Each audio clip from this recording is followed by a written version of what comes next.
Morning everybody, welcome back to the vlog. Andito tayo sa Victory Liner. Kinukuha natin yung mga rock wools natin. Ayan o. Ito na, ganyan siya kalalaki. So ikakarga natin siya kay Eagle. At sa wakas, masisimulan na natin ang ating recording studio. Kita-kita tayo mamaya. Ayan, kinukuha na namin ni Inad. Okay, let's go!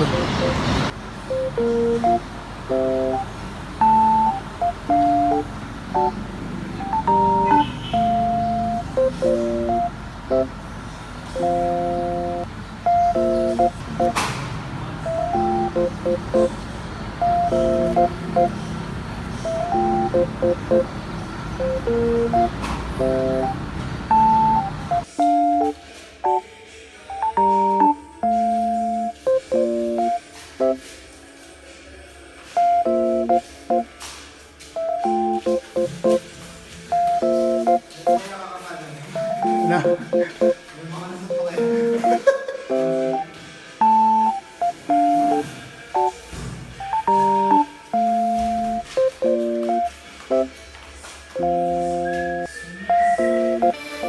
Yan.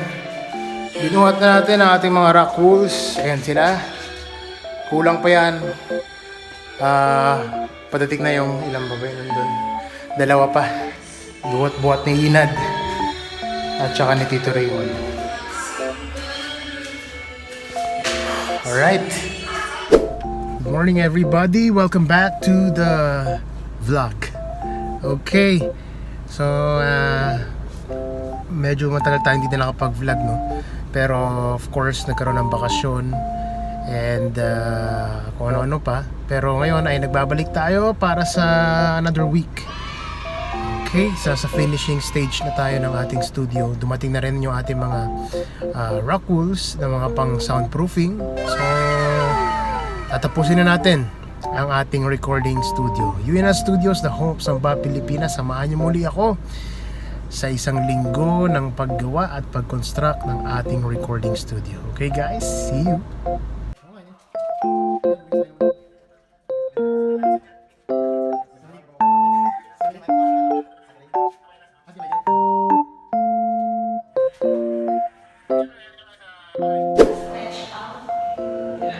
At nagbabalik tayo ngayon sa ating vlog. Ayan, nag-uusap sila. Of course, Tito Ray at saka si Hazel. So yan ang magiging kulay ng ating live stream studio. Lime wash ang tawag dyan. Ganyan ang mga uso ngayon. Diba? Ang ganda? Alright. Ito na yung live stream natin. And then, ito yung sa recording. Sisimulan na to ngayon. Sisimulan na siya. Lalagay na yung mga kailangan ilagay dito. Magkakaroon na to ng brace. Tapos ikakabit na ngayon yung soundproofing natin. Itong mga rock wools na to. So mamaya makikita nyo yan na nakakabit na siya. Okay? So tignan natin kung ano magiging itsura nito. Okay, so ito yung pipinturahan na lang to ng lime wash. Itong buo na yan. Okay?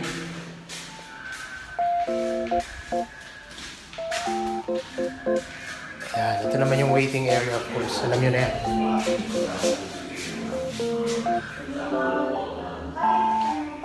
Okay, see you later!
45 minutes. Ayan ang kinalabasan ng first coating Wow! ng lime wash. Ang ganda ng kulay. Oh. Parang lime wash talaga.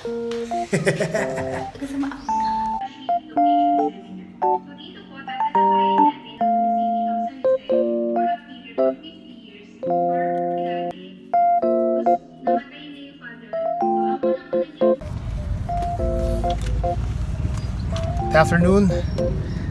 Tayo ngayon, nagsa-sunbathing tayo. At nakuha na natin ang ating certificate of appreciation. Anong tawag dito? Certificate of share capital. Okay.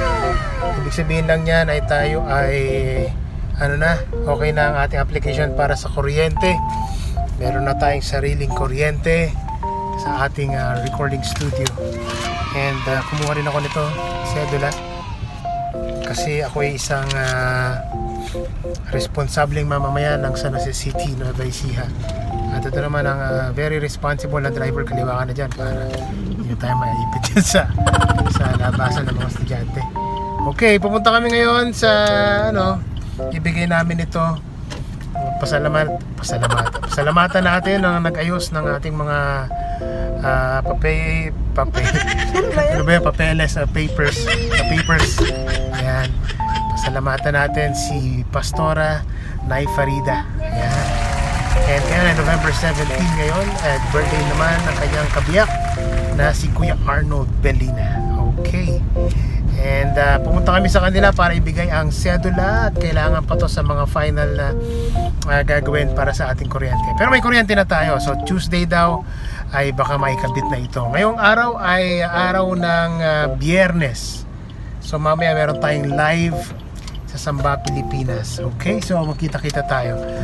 And see you later. Tingnan natin kung ano nangyari dun sa kinakabit na rock wool.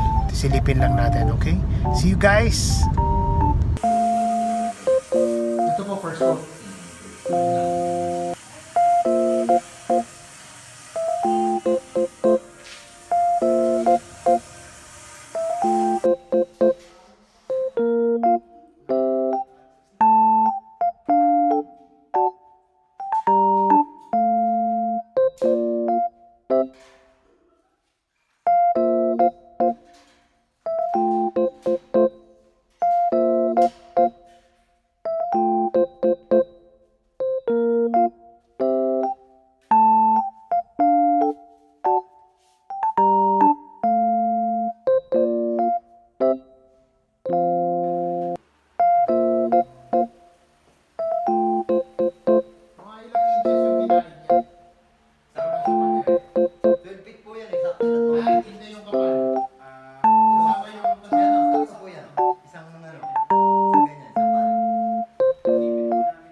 Okay, dito na tayo sa studio ngayon. Nakabit na lang na inad ang ating rock wools. Ayan. Okay na isang side. Dito lang, may poste tayo dito. Masama, ayan. Tututig na natin kung anong gagawin natin dyan. Dito naman, alam yung mga brace. Yan ang susunod nilang gagawin. Pero ito, okay na to. Solid na to. After nito ay pag natapos tong room, yung pinto, Novin. Itong pinto, tapos sisimulan na din dito rito magmasilya dito. Tapos pintura at yun na. Tapos na. Nadinig nyo, meron pang may echo pa siya. So, hintayin natin matapos yan. Okay, tingnan natin yung kabila. Ito pa, may tirang rock wheels na. Alright.